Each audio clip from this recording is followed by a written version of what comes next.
Okay, if you're here, it's because I told you about a paper that I wrote, and this is a paper that I wrote for a course here at American University called Causes of War.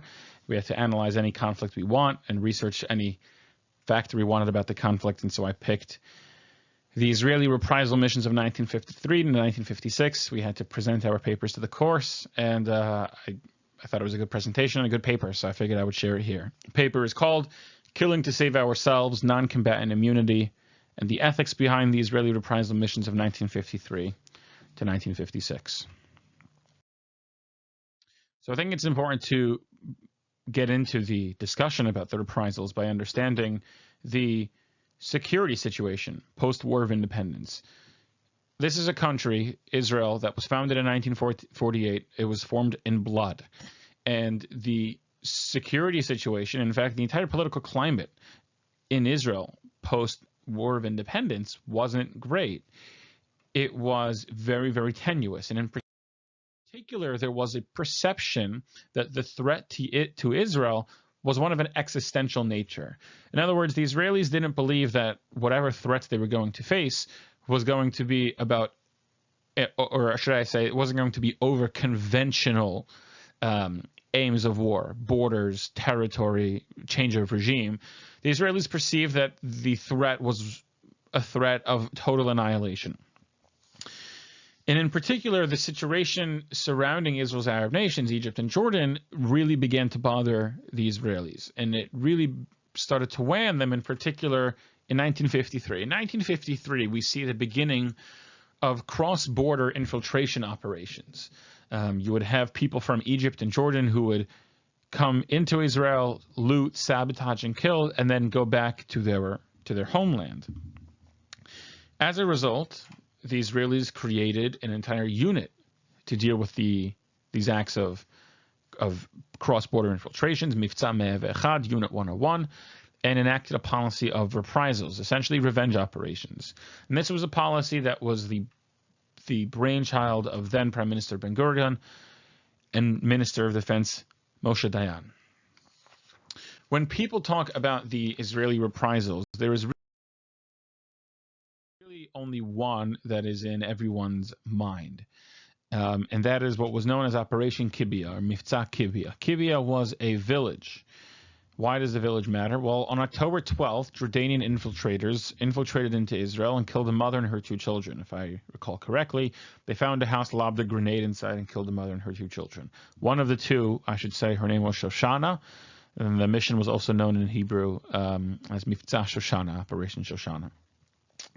Anywho, Israeli trackers tracked the terrorists, the perpetrators of the October 12th attack, to the village of Kibbia.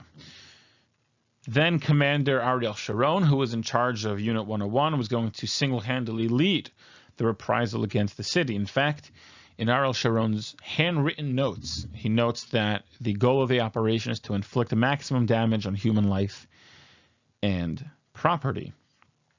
And so it was.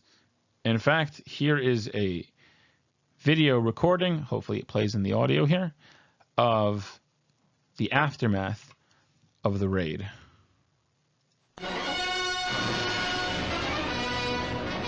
tiny village of Kibbia on the Israel-Jordan border is in ruins as day survivors relate how troops from Palestine struck across the frontier at night.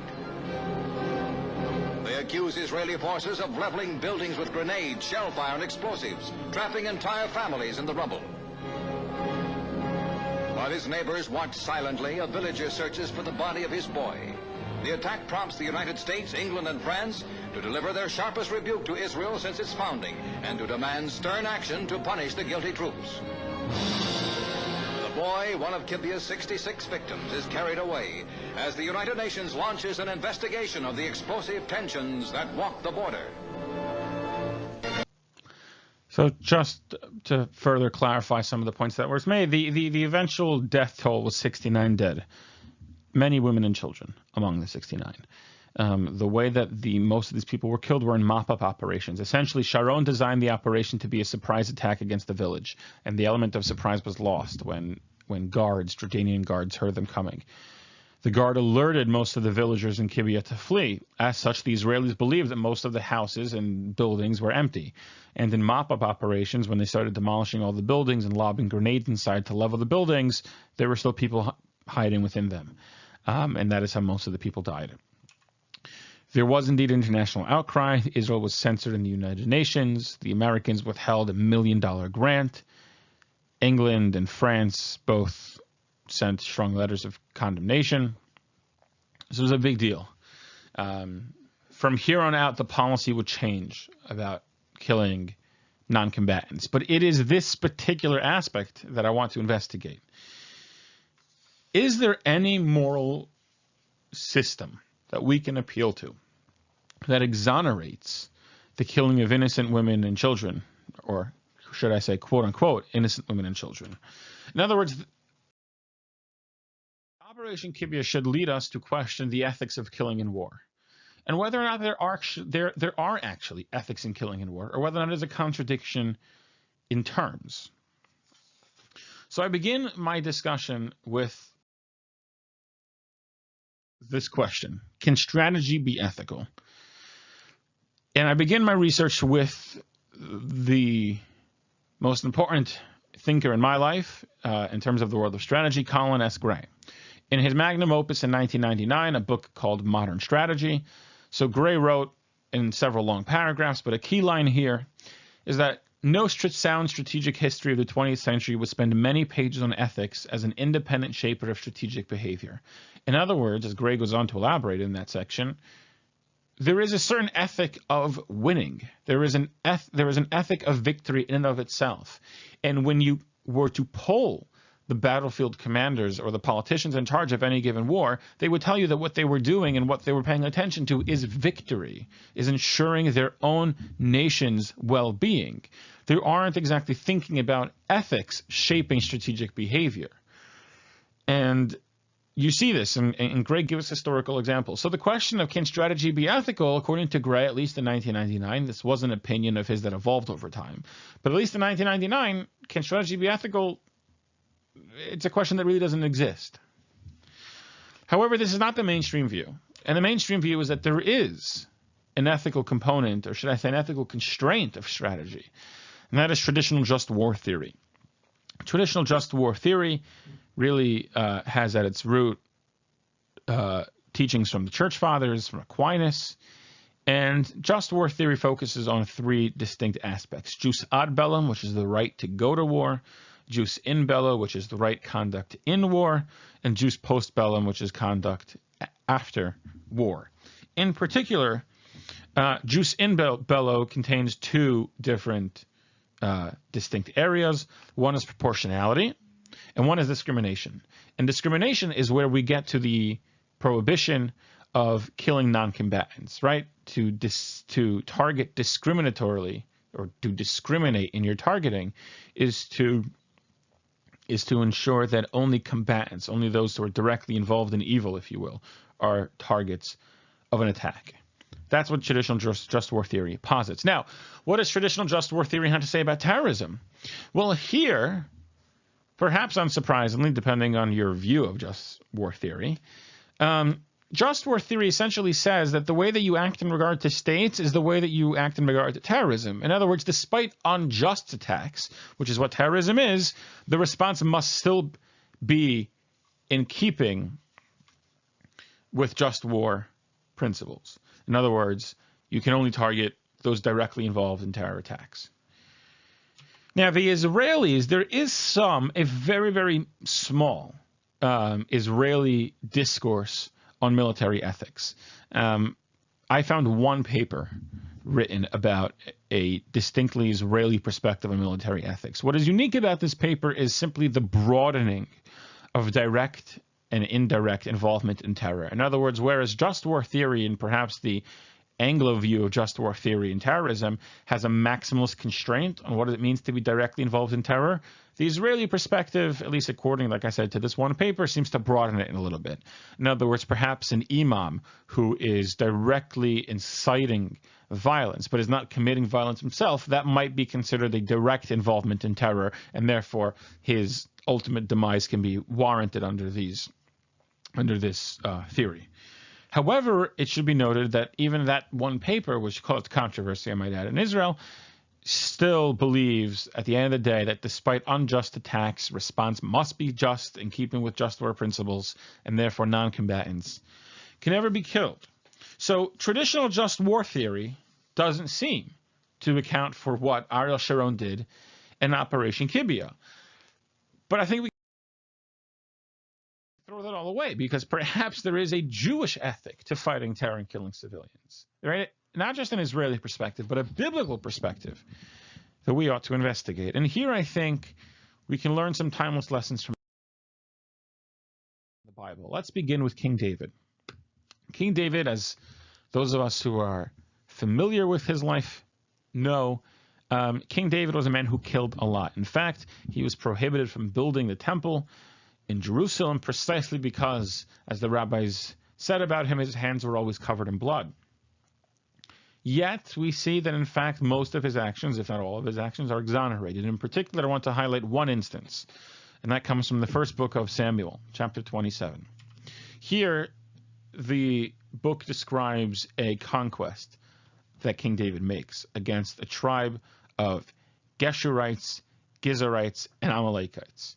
And in particular, what David did to this group is left neither man nor woman alive, as you see here in verse number 9.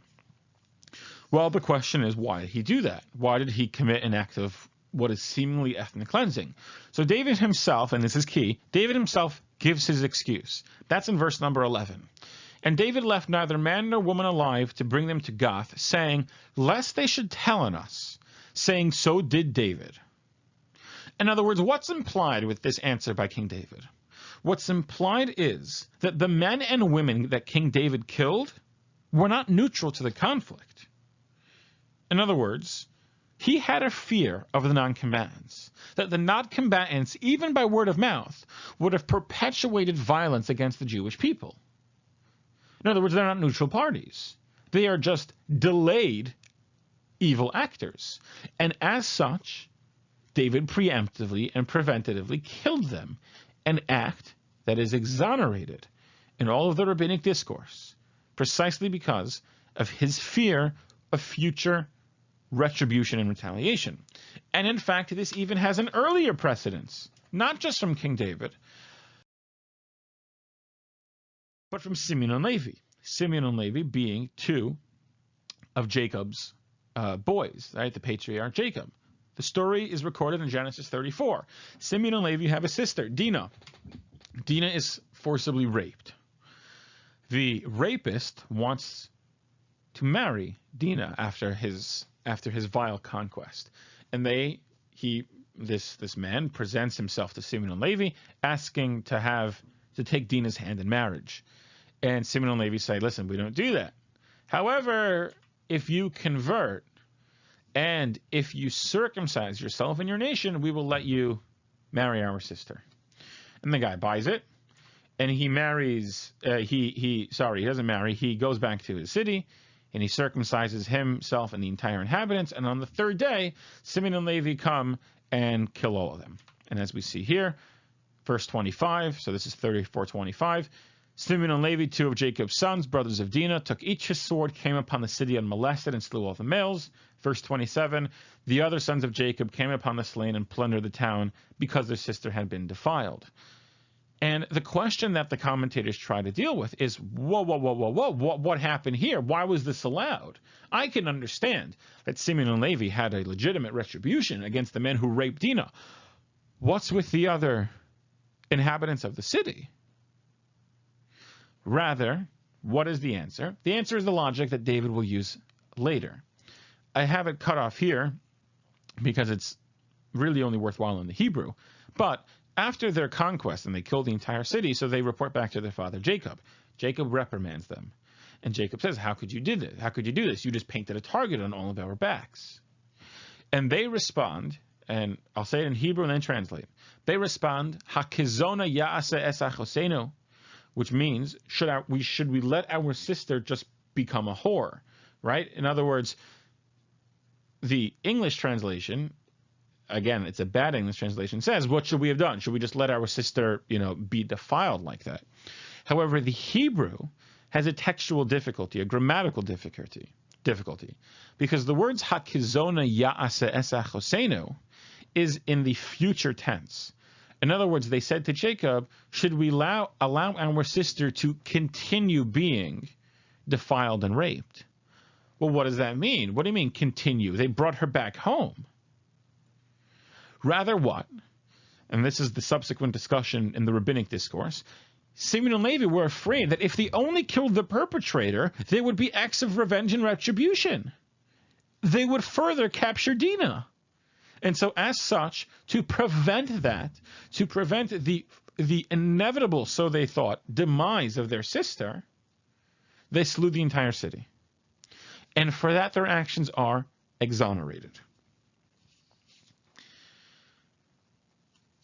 So I think we learned from these two stories, and there are others to be sure, but I had a time constraint for my paper, a word constraint. There are some timeless lessons. Number one is the rethinking of non-combatant immunity.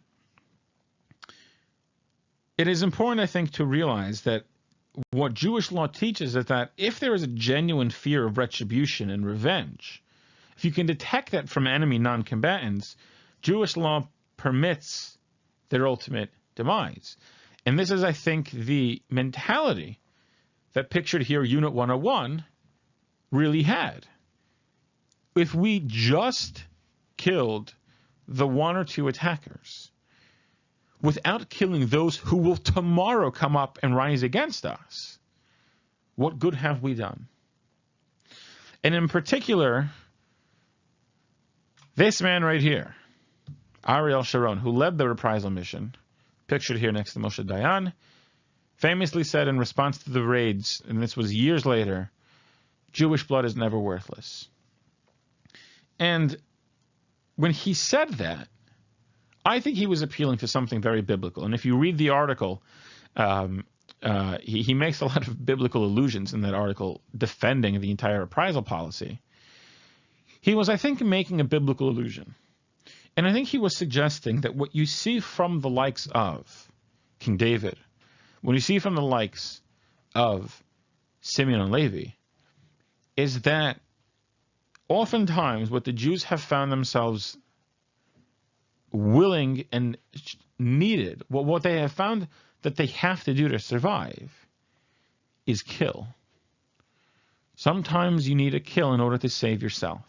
And to ensure that Jewish blood is never worthless, at times a ruthless policy of reprisals that paid no attention to non-combatant immunity, and defined in the traditional sense, was necessary. But again, what I hope to bring about is that non-combatant immunity needs to be rethought. How much of a non-combatant is the person in front of you if today he hasn't killed someone, but tomorrow he will? So is he really a non-combatant? So King David thought no. Simeon and Levi thought no. And in a lot of ways, I think rightfully so did Ariel Sharon. So did Unit 101. So some concluding thoughts, if I may.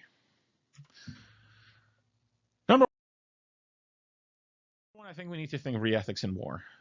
And this is a broad topic, but I'm going to raise just a few points. Number one, the question of whether or not just war theory is too narrow. I think it does.